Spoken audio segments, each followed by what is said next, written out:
Hi guys, Ryan here. I'm going to be completely honest with you right now. I really miss church. I miss the warm welcome you receive from the welcome team every time you walk into the hall. I miss the teas and coffees after the service and actually getting to speak and catching up physically with one another. But the thing I miss most of all is the worship. Yes, we can worship in our living rooms over Zoom on a Sundays, but for me, it just doesn't cut it, and I'm really struggling.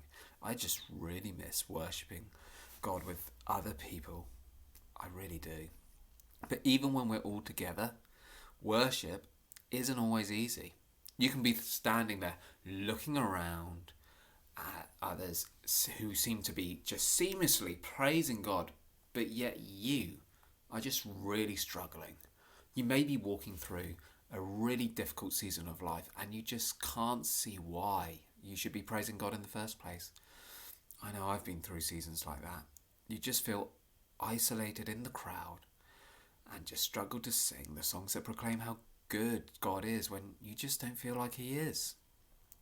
The Bible is full of stories of people who have been in the exact same situation. You have the story of Joseph, a man who was hated by his brothers to the point where they sold him into slavery and faked his death. And then, to make it all worse, he ends up being falsely accused and put into prison. And then you have stories like Naomi, a woman whose son had died and leaving her with just his widow. And as a result, she changes her name from Naomi, meaning pleasantness, to Mara, meaning bitterness. And the struggle is even in the Psalms. Take Psalm 42. It's a cry from the psalmist bearing his soul. It may start with what appears to be a cute little scene of a deer panting for water, reflecting how his soul pants for God, but actually it's much more painful than that.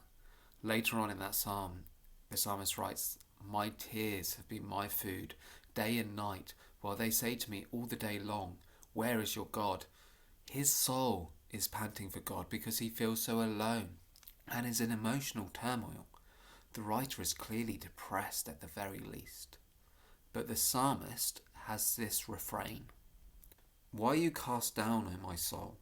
And why are you in turmoil within me? Hope in God, for I shall again praise him, my salvation and my God." The psalmist is preaching to their souls to look to God even during the struggle. The hope mentioned here isn't the same flimsy hope that something might just happen, like the English football team finally winning a trophy. It's a confident expectation of what God has promised and his faithfulness. Although things may be tough, although you may be in the darkest night of your soul, we can be confident that morning will break through. Joseph, after years of hardship, was released and restored to his brothers.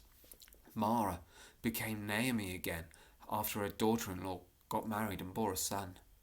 The 19th century preacher Charles Spurgeon, a man who was plagued with depression for most of his life, once said that a loss of the present sense of God's love is not a loss of that love itself. We may struggle to see and feel God's love at the moment, but we can be confident that God's love has gone nowhere. He is at work. It's not the end of the story. The ultimate end of the story is when we spend eternity with him as a result of his finished works at the cross. This is our confident expectation that God will keep his promises. We may struggle to sing that he is good, but be confident that he is. And be confident that one day the wisps of worships that we sing during the hard times, which God still loves to hear, will one day become songs of triumphant praise once again.